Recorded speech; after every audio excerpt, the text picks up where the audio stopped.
Các anh em tiếp tục chơi nhá. Thì đấy, sau khi mà mình giúp được cái thằng béo điệp viên kia ấy, cái thằng Big Strat đấy, thì mình tìm ra được thông tin là cái thằng Dandelion này đang bị thằng Menge này bắt giữ. Nhưng mà lúc mà đến cướp cái thành của thằng Menge này thì không thấy Dandelion ở đấy. Nên là bây giờ phải đi đến cái thằng mà nó viết thư được cái thằng điệp viên khác mà nó viết thư thằng Menge đấy. Đấy. Để biết được vị trí của Dandelion ở đâu. Let's go baby.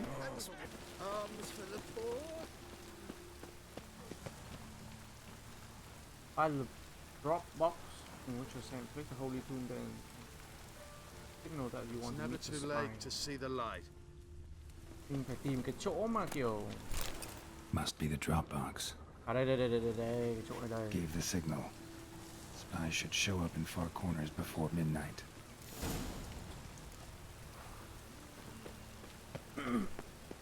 Bây giờ đi đến cái chỗ mình vừa bỏ vào cái tín hiệu là mình muốn gặp nó, thì bây giờ mình đến cái chỗ điểm hẹn. Now just to hide and wait. Blind man would even spot me here.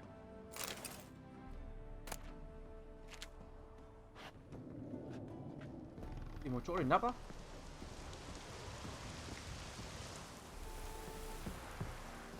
Nấp đâu bây giờ?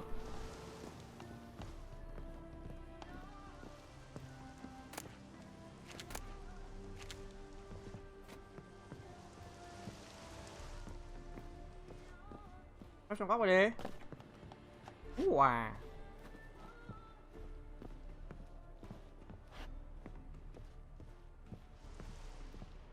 Tìm một chỗ trốn. Behind the door. Best place to hide. Classic. Nấp sau cửa, bảo nó vào chỗ trốn tốt nhất.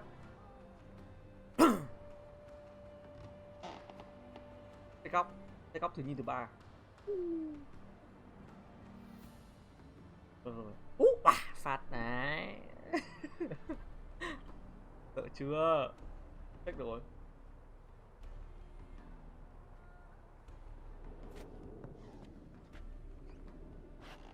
À bây giờ ngồi thiền anh em ơi, ngồi thiền. Đậu phộng đứng như một thằng ngu vậy. Trời ơi, đậu phộng.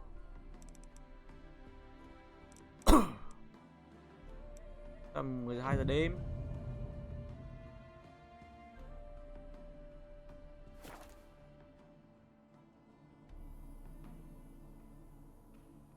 Rồi anh đợi chú từ 5 giờ sáng đến giờ rồi đấy. Ô. Triss, how'd you know to... Dijkstra, huh? None other. I couldn't resist. Em không thể đợi được. Perfect place for a tryst. With Triss. Mm-hmm. Ceilings collapsed, mold on the walls, mouse droppings in the corner. Lips almost pucker on their own. Shh. He's coming, hide. Hắn đang đến đấy. Trốn đi. Mình nấp sau cửa. Triss nấp ở đâu?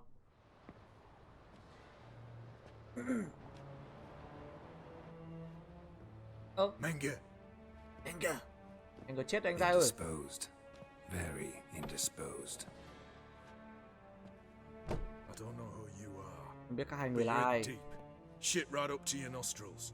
You're in deeper, I assure you. Rắc rối lớn rồi But đấy. answer our questions and we'll help you get out. Mày thì gặp rắc rối lớn hơn đấy. 2 đánh 1 mà nó còn dọa mình. Trả lời câu hỏi của bọn tao nó không sống. Thằng này bảo là cút. Câu hỏi của tao thì giống thì vẫn như vậy thôi, là cút đi. Ôi, mày không nên nói với bạn gái tao như thế. That's no way to talk to a lady.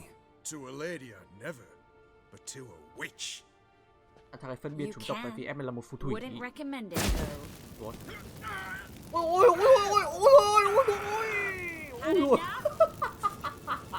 Fuck off. I can take this. Of course you can. and I'm just getting started.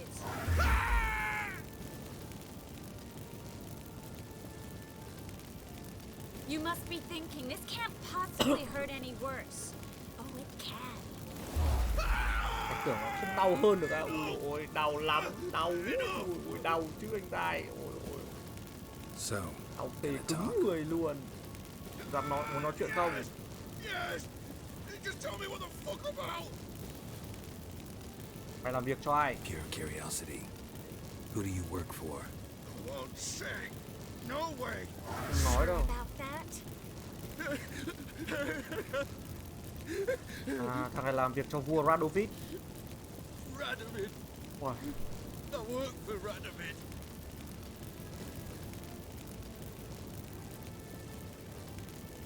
Radovid muốn cái gì? Radovid.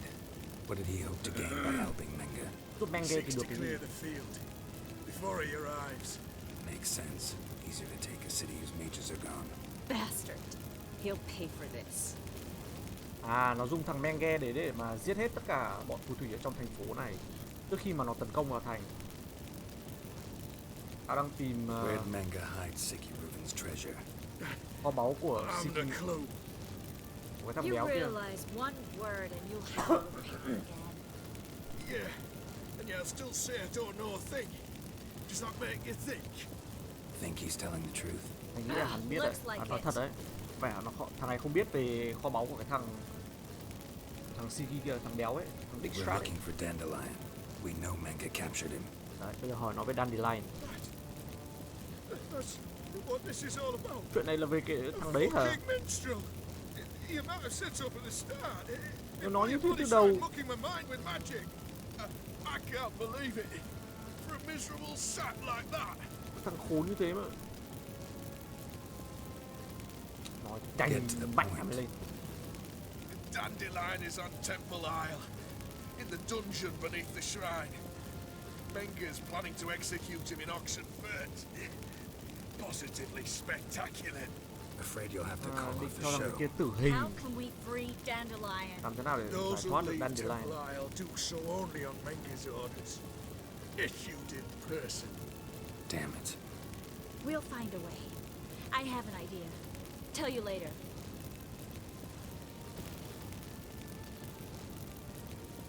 Enough. We've learned everything we wanted to. Ơ, nhưng mà có cần giết nó để bịt đầu mối không nhỉ? Glad to hear it. Can I assume we can put this unfortunate incident behind us? Not so fast. Geralt, I know. He's seen too much. Anh thấy quá nhiều rồi. Why? I told you. I'll never... either he dies or I wipe his mind. Còn chỉ nhớ của nó đấy. Đúng không? Strip him of his memory. But I helped you. I helped. It's not so bad, I promise. Paisley and gay.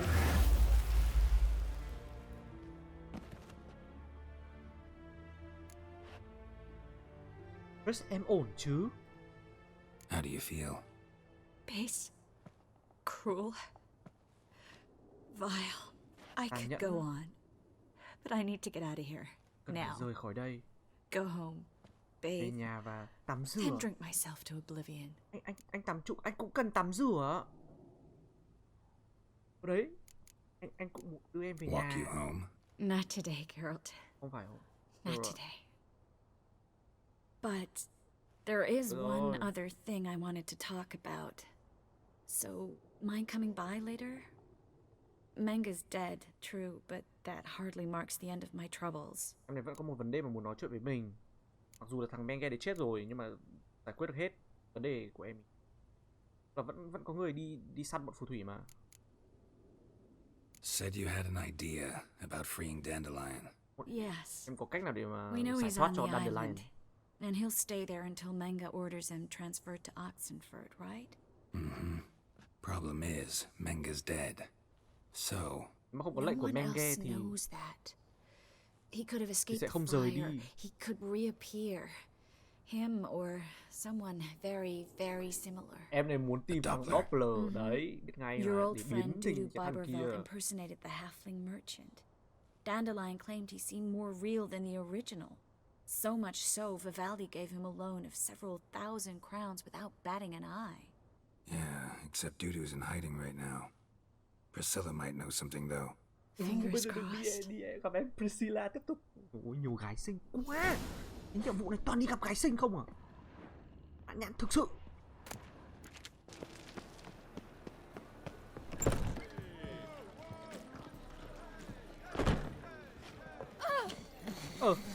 Tự đụng vào mình. Ôi.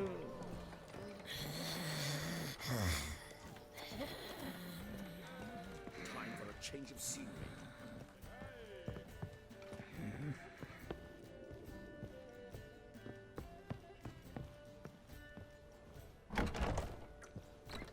Em gái, làm gì đấy? Geralt! Daryl. Có thông tin về Dandelion. Dandelion. I know where he is. Tôi biết cậu ấy đang ở đâu. Dungeons on Temple Isle. That's not a nice jest. No jest, sadly. Chuyện đùa, But không don't phải worry, nói we'll đùa pull hay him đâu. out. Mình vừa bảo Triss cho has em an những địa điểm. idea. All we gotta do is find Dudu. So you must Em bảo find đùa như vậy Dudu không hay. in order to find Dandelion, with the aim of ultimately finding Ciri. Sounds like an awful lot of searching, but I do wish you luck. Don't have a choice. I gotta meet Horson Jr. He might know Em phải bảo something. là việc này có vẻ lằng nhằng. Take care now. Bây giờ phải làm cái nhiệm vụ của cái thằng, tìm cái thằng Horson Jr. kia thì mới biết được.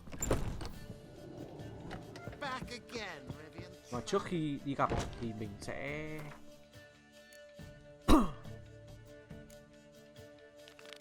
gặp Triss. Do you seek to get me drunk? Mặc dù chúng ta không còn là người yêu của nhau nữa, nhưng mà anh sẽ bảo vệ em. Mày sống đâu ấy?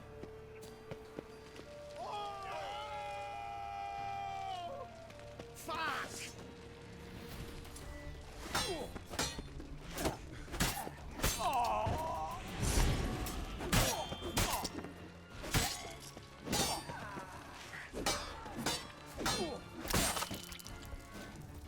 Còn đứng ở trước nhà Triss làm gì đấy? Đó này. Làm gì bạn gái cũ của tao? Em ơi, mở cửa. Yes? Who are you here for? Triss. Để gặp Told her Triss. from the start.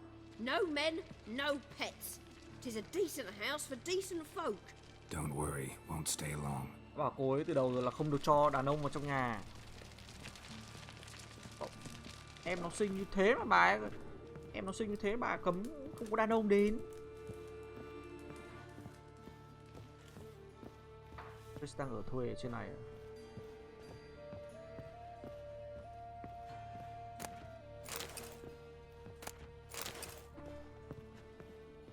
Ở trên cùng à?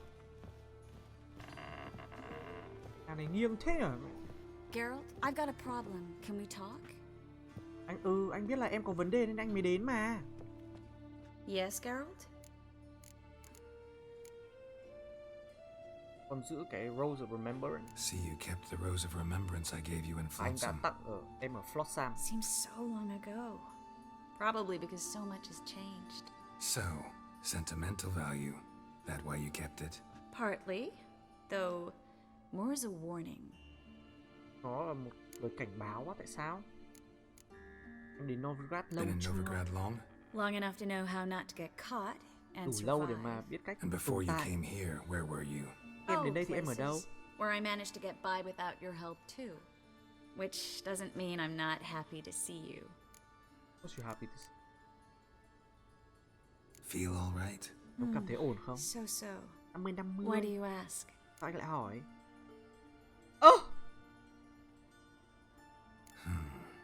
Maybe we should talk about something else. Chúng ta đến nói Gladly. chuyện khác.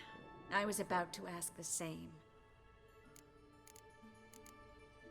Em ý kiểu chặn mình luôn. What did you want to talk about? I got a nói chuyện. strange message.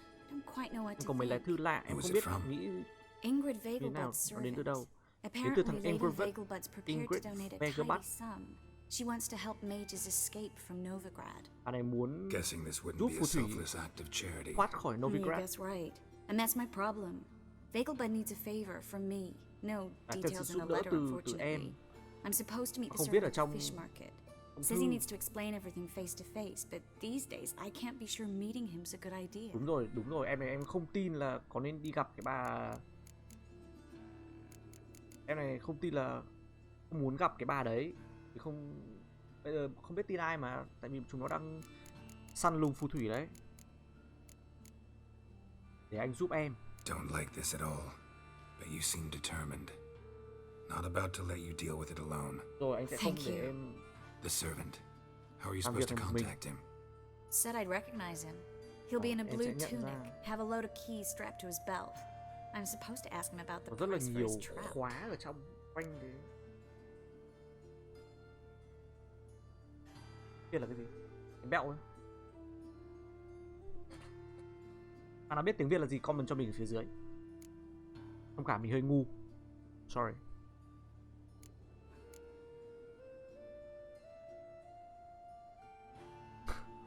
Đáng lẽ hỏi nó bao nhiêu tiền cho con cá.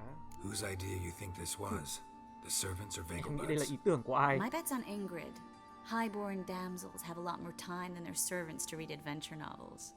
Think it'll be better if I talk to the mystery man in the blue tunic. He's expecting to meet me. You just wait Gọi là nearby. để anh đến I'll gặp make nó. sure that note didn't come from the witch hunters. Then you come in.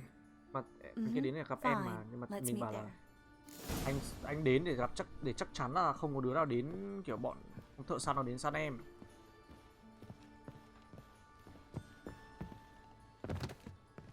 Đậu phộng thề luôn ấy.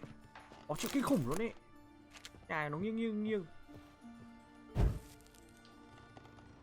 Anh không lút được à?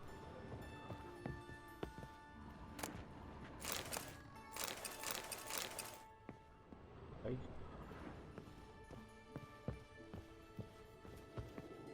Anh dai sửa lại cái nhà ấy. Nghiêng trông ui. Tức là say rượu ấy. Đi này. Áp nghiêng ở Ý gọi bằng cụ. Thằng này mặc một cái áo màu xanh và có rất là nhiều Blue jerkins. Interesting. cái áo màu xanh này. Đấy. Không. À đúng rồi, thắt lưng đậu phộng. Có rất là nhiều chìa khóa ở quanh thắt lưng của nó.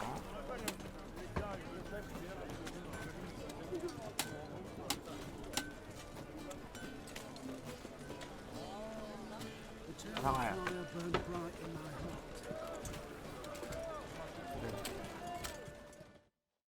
Yeah?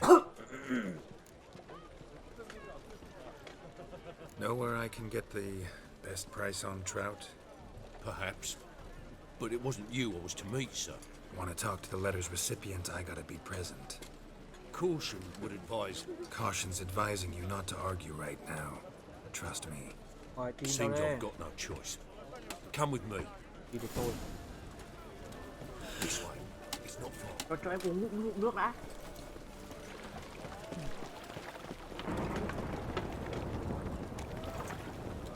Thế anh trai không định chia sẻ câu chuyện mà cứ im lặng này đi đến địa điểm thôi à? Ôi biết ngay mà bọn... À không phải bọn bán được.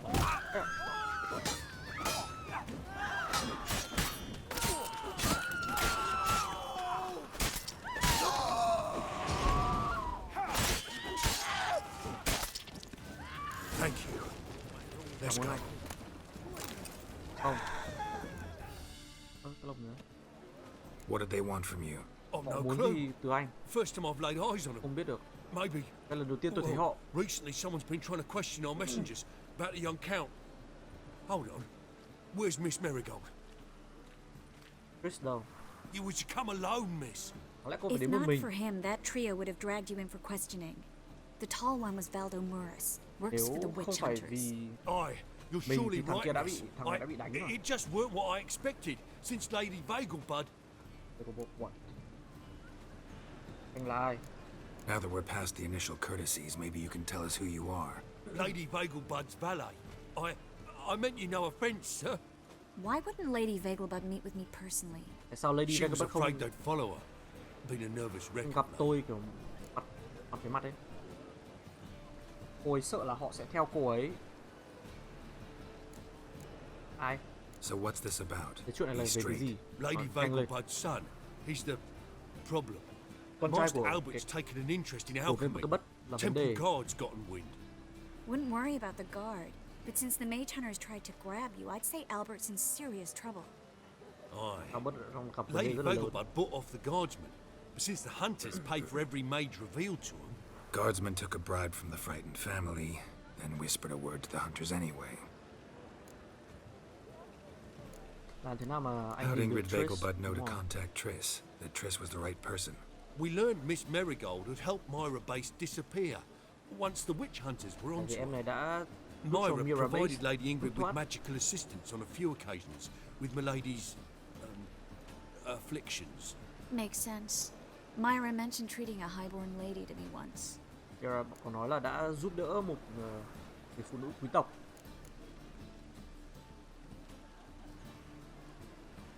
Seems Albert needs to disappear soon as possible.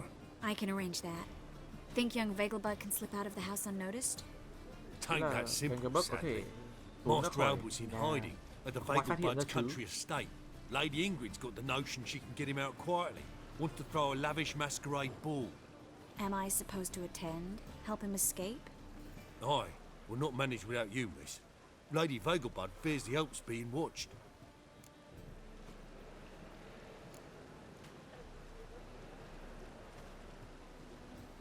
If the hunters are after Albert, I doubt some merrymaking will distract them. Geralt, a ball at the Vegelbuds is hardly some merrymaking. Word is, at the last one they served 100 different desserts, and the fireworks boomed from dusk till dawn. What with the war and all, Milady's ordained but 85 desserts this time. Won't be no candied petals or blue roses from Nazaire. The roses have become dreadfully hard to come by. Oh, I'd love to see it all. Sao? Expect any trouble during the ball? Hardest part will be to keep Master Albert's departure a secret from his grandmother. Is that necessary? Lady Patricia's a fervent believer of the eternal fire. Rồi lại Knows một bà naught nữa about lại. Albert's interests in alchemy. Luckily, the elder Lady Vegelbud's a rare Tôn visitor to thờ the bọn country Eternal residence. Fire này. Trời Truly an ơi, atypical family. I'm not one to judge, sir. I'm not telling you to judge, bro. Hope we won't have to stay till the end. You're coming with me? Of course I am. Not Đương nhiên about rồi. to send you into what could prove to be the lion's den by yourself. Anh sẽ đi với Think em chứ. about it. Còn em vào đấy 85 một mình thì sao? desserts. While you're still trying to keep your waist at 22 inches. Geralt, please. How do we get to the residence? Your invitation. Take it. Guard at the gate will have Đúng rồi. instructions for you. You're to wear a fox mask, all right? Good luck to you. 82 cái đồ ăn dessert mà em đang cố giữ, cố nhịn ăn kiểu thế. Em đến đấy luôn. Think we can head there now? You're kidding, right? We have to prepare. Change clothes. Most importantly, buy our masks. I bet you can get everything we need for the ball at Eliel's shop. You know it? Been there before. Eliel's a friend of Dandelion's. Just masks, right? Probably don't need to wear a doublet, do I? A doublet, Geralt. And it's not up for discussion. Take care of that, then come and see me. Nó bảo là mặc cho đàng hoàng vào.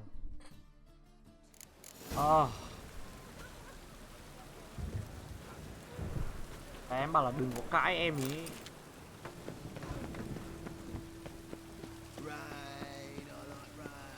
À, đúng rồi. Trước khi rồi. Đổi liền, thay đổi liền. Made yourself at home. Track mudding all over the floors. Maybe she'll finally move in with him. High time. Em này mà đến ở với tao cũng được chứ sao.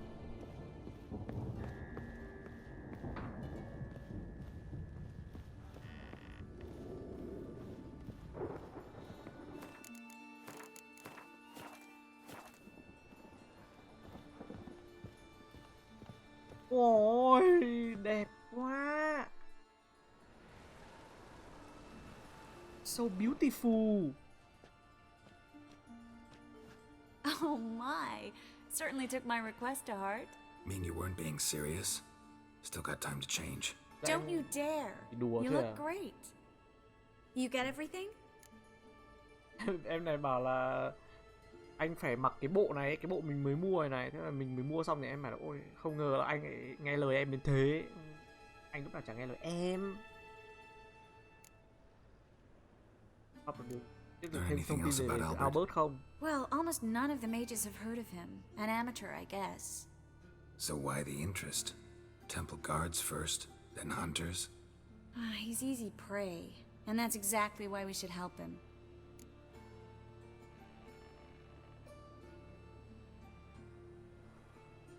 Everything's ready. We can go. A shame events like this are so rare. Without them, I'd never get to see you dressed up. Damn doublets chafing my armpits, and it feels like they sewed wires into this. I'll be sure to admire your valiant suffering the whole time. Well then, shall we go? Sao không khen em này một câu? Carol, sao mày không khen? Nó không khen. Thực sự luôn ấy.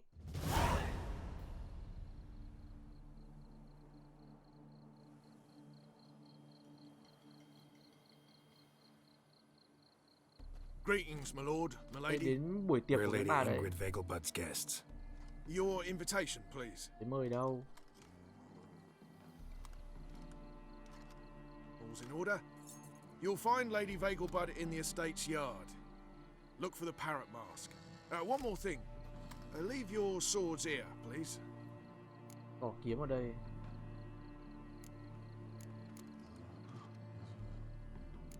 Fine. A pleasant evening to you both. It's beautiful here. I haven't been outside the city in ages. Trong này thật là đẹp, em bảo thế. Triss đi. Kìa, em dẫn đường đi. Well, don't cry. After all, he's not the only man in the world. Ôi, rồi em mới đi đằng sau mình nè. Đi cùng mình chứ. Is that any way to treat an old mate? Refuse to acknowledge him? There's been a mistake. I don't know you, sir. Don't be Quen. foolish, Vivian. I'd recognize that mane anywhere. Anh nhận ra You em. might play the great dame now, but before that Thôi baronet thôi thôi thôi something thôi. pulled you from the gutter, you were a À, mày coward. nói cái gì lung tung với bạn gái tao đấy The hả? lady said she doesn't know you. Ngoài, Who's this? em ấy bảo là The không new quan tâm đến one? em. À, không biết Older mày, than ok? the last, it seems. A decrepit, moss-covered prick. So, the less they can, the more they pay. Is that it? Thằng này thích gây chuyện à? Tôi sẽ đi khỏi đây thôi. Let's go, Triss. Wouldn't want to make a scene. Vivian, hey! Oh, I liked you much better when you worked the carriages outside the passive flora. Bảo là nhận sai người rồi mà. Come back. Mày bay What rồi. a jackass. Done with you. Ngoài. Em. Thằng này nó mà gây sự nữa về em ấy, anh quay lại anh đấm luôn nhá.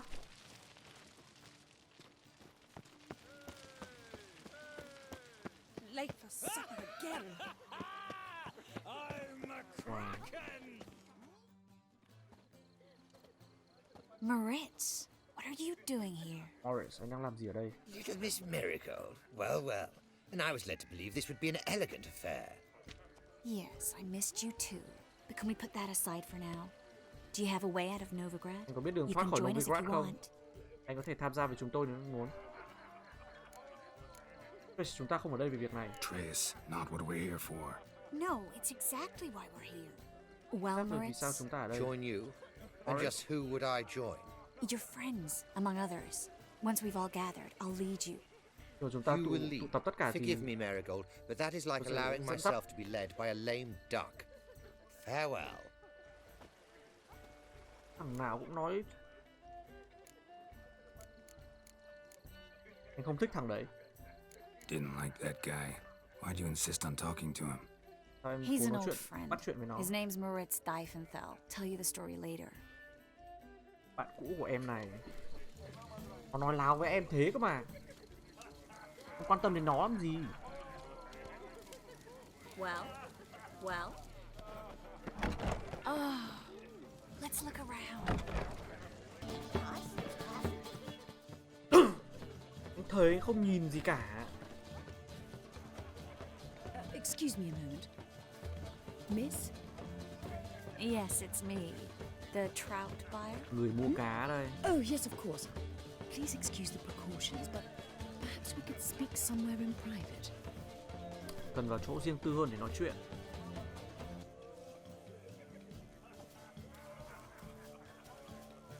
Thank you for agreeing to help. Cảm ơn My vì đã valet đồng ý giúp warned đỡ me you tôi. might come with a friend.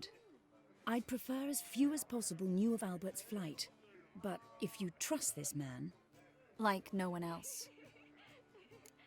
Em bảo là em tin tưởng mình. Có dấu hiệu gì của bọn thợ săn không? Any sign of the hunters recently?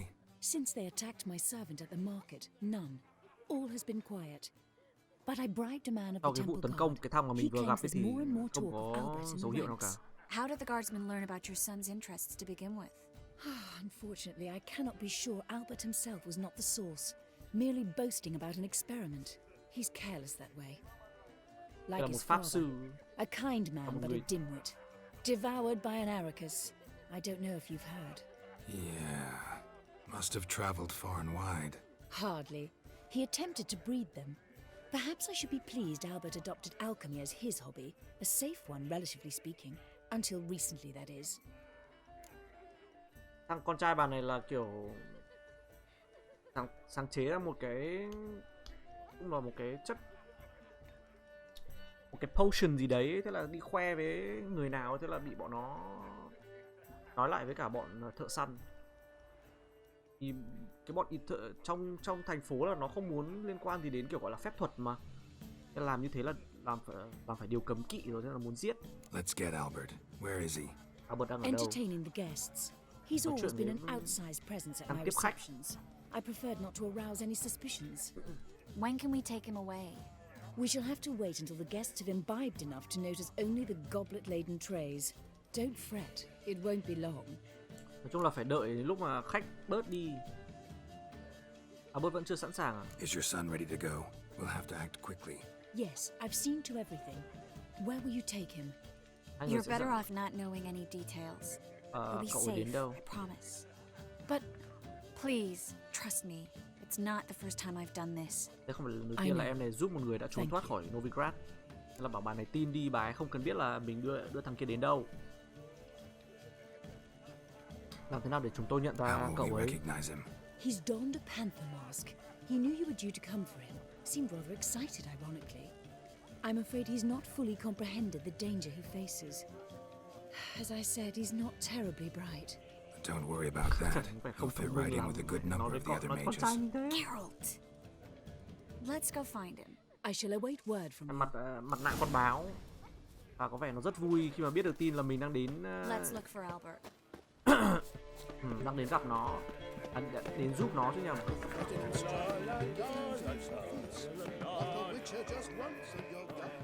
Có những người đeo mặt nạ, có những người lại không nhờ. Told him off. Stuck him right in the bollocks. Sorry.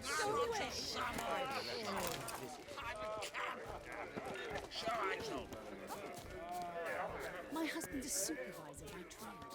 And then a Sao Triss teleport ra được đây này? nothing. I leapt out of the way in time, naturally, and it merely singed my eyebrows. Alchemy can be a dangerous sport. Oh my! Ơ, là thằng này đây à? One needs the agility and reflexes of a panther. What's the rush? Yes, Mặt nạ đẹp Nice đấy. mask.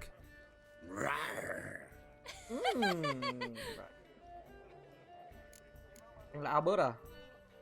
Albert Vegelbud. no, Nó nói chuyện về hóa học mà. I'm a Black Panther. Ui, Black Panther này. Oh my! Count! Bạn đã forever.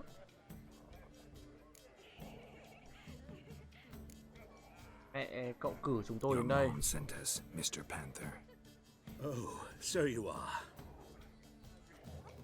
Anh mà đùa. Chết đến đít rồi còn đùa.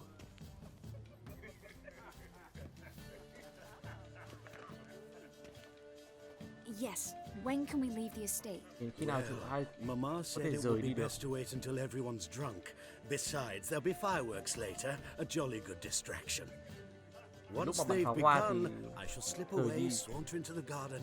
We'll meet in the hedge maze. Be waiting for you there. Very well.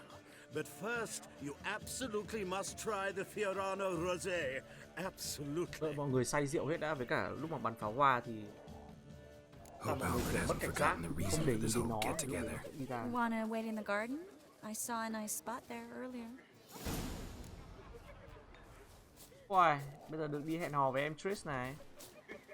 Anh là anh tránh xa mấy cái bạn nhảy múa ở kia nhá. Anh là anh không thích như thế. Anh là anh chỉ thích em. Ở đâu rồi? Lồng một lúc em vừa đi đâu đây? Thế không nghe thấy những lời mật ngọt mà anh vừa nói à?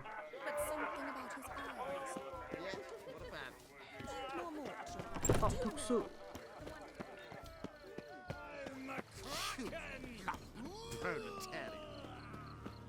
Care to sit down for a spell? Relieved to get that mask off, if only for a little. Great view from here, and there's even wine. Cảnh ở đây rất là It's đẹp. been so Cả long since rượu I've been to a nữa. feast, ball, or reception. Lâu lắm rồi em mới được đi Amazingly dự pleasant tiệc như change thế from the này. sewers of Novigrad. So, does this mean it's a good time to ask you about Đây có phải là thời điểm Yes. tốt để hỏi about em về that việc mage we met earlier? Oh, Maritz. What do you want to know? về cái thằng Maurice lúc nãy? Em gặp hắn từ đâu? Ôi dồi ôi, Geralt How có do you vẻ mean? ghen rồi. Geralt, all mages know each other. Some are well over a century old. That's plenty of time to make acquaintances. In that case, when did you meet him? At a Em gặp anh feast ở đâu? long ago. Ở một He bữa walked tiệc lâu up lắm rồi. and just blatantly offered to teleport us Ôi thôi somewhere xong quieter. rồi, anh ấy đến và nói với em là đưa hai chúng ta đến một nơi nào đấy lặng lẽ hơn, yên tĩnh hơn. Em có từ chối cậu ấy không? You turn him down? Is that what you think? Yeah. He actually pursued me for a while afterwards. Đã theo đuổi em này rất là lâu rồi. Là cậu ấy không thích em. Vậy là tức đấy, từ chối thế là tức anh em ạ. Ôi rồi ôi. Got the impression he doesn't exactly like you. I just think he'd love to have me as his charge rather than as leader. See, but you're the one organizing the mage's escape from Novigrad. Em là người giúp Sometimes các I phù have thủy no trốn thoát khỏi idea how I Novigrad. actually managed to bring them all together. Không hiểu vì sao em lại tụ tập được họ ấy. Dẫn dắt được họ kiểu thế.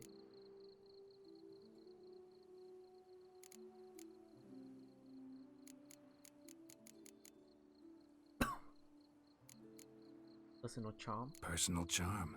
That's what it's about. Careful, that sounded like a compliment. Nó nghe giống như là anh đang khen em thế. Đúng là anh đang khen em mà. Glad it did. Oh. Are you trying to... Someone's coming. Is it Albert? À, đang đến No, rồi. Không phải như just Albert. some lost guest. Shh. Lạc đường thôi. Must be looking for his beloved. Đang đi tìm người Like yêu. in that elven tale about the frog and the lark. Inchu, beag broga. Inch by inch, little frog. Shh, let's go. Rồi. Oh. I sure hope the other guests don't get drunk as quickly as I did. Cậu là Sooner we get out người of here, khách the khác better. không say như em. No. I plan to have a good look at this famous maze of theirs first.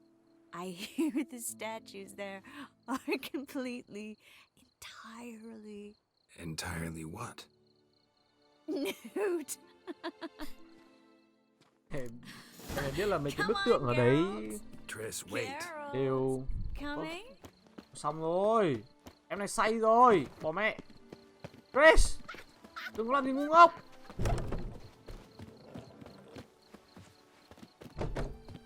Bảo là tìm em này ở đây, nhưng mà em đi đây ngay đây rồi Wow. nữa. Tìm nhiệm vụ ấy. Coming? Đố anh bắt được em à?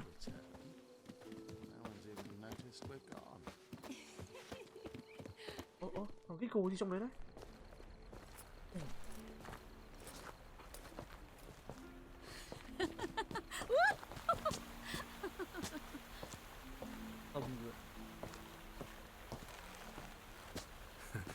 Careful.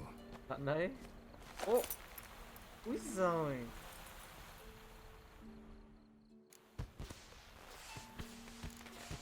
So kiss her, bro. Just kiss her.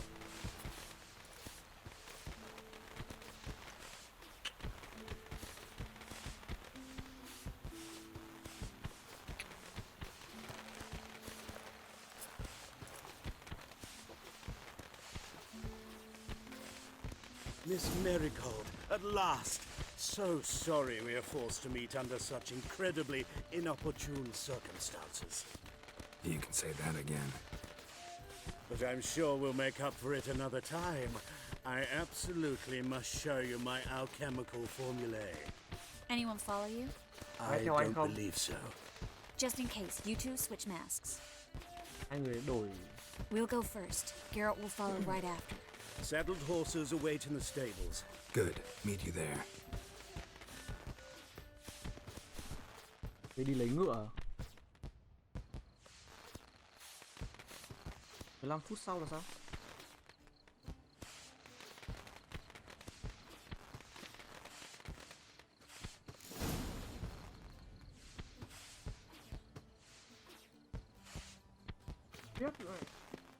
Biết hôn Triss có làm sao nhỉ? Albert! You promised to show me your laboratory! Albert! There you are, my love! Không phải tao. Here you are. So, about this private showing. Under any other circumstances, I'd give you the full Monty. Oh, I'm sorry, Xin lỗi tôi.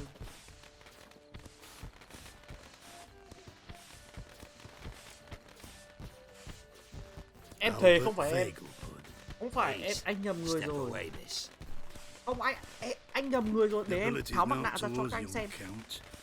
Try anything and you will get bruised. Doubt it. Rồi hoàng tộc không giúp gì được mày, hiểu không? Come on, come closer.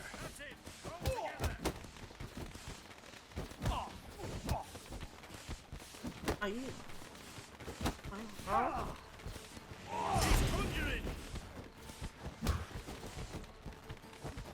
Come on!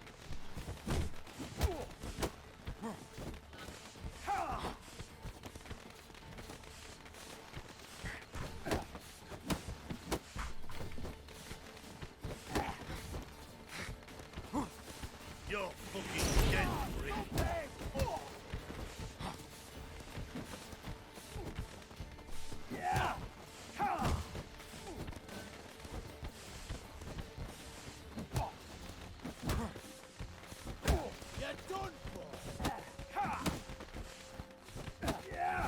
Ai à, đau. Chuyển liền.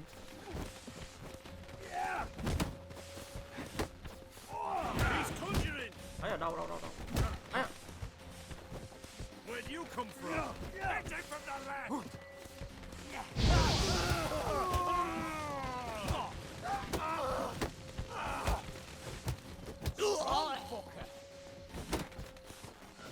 Not too late to surrender. Lộng.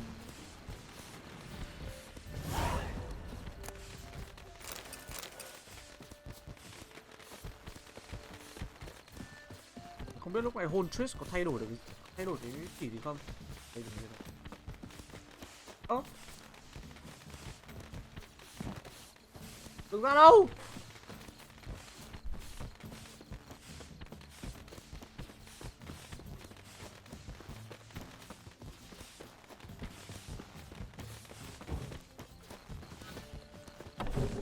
Easy. Mê cung này không là gì đối với mình cả.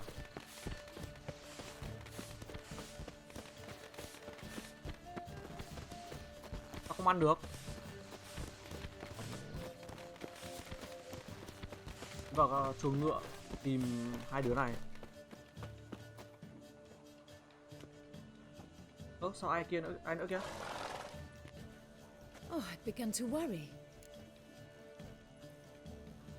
Đang có một chút rắc rối. Ran into some trouble. Hunters? Will they come here? No, we've got some time. Ta có một But chút thời please gian. send someone to the garden. Needs a little tidying. Nhưng mà lại I cử shall see to người it. đến mê cung đi And để you mà dọn must dẹp. hurry. Mọi người nên nhanh lên.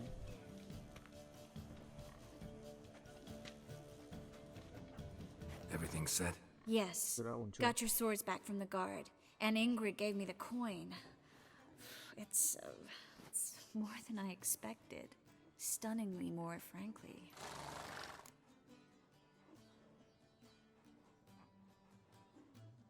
Chúng ta đi Excellent. đâu? So where are we gonna get away to? You? Nowhere. Không đi đâu cả.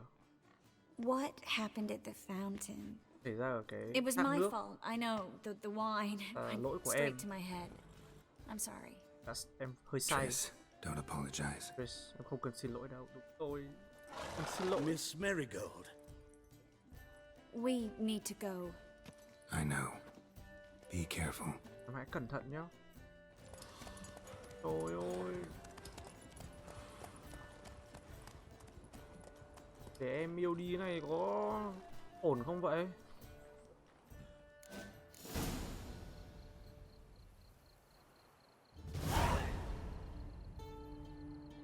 Wow.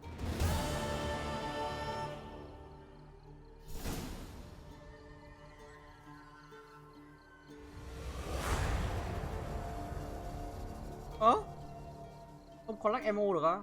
Đâu rồi nhờ?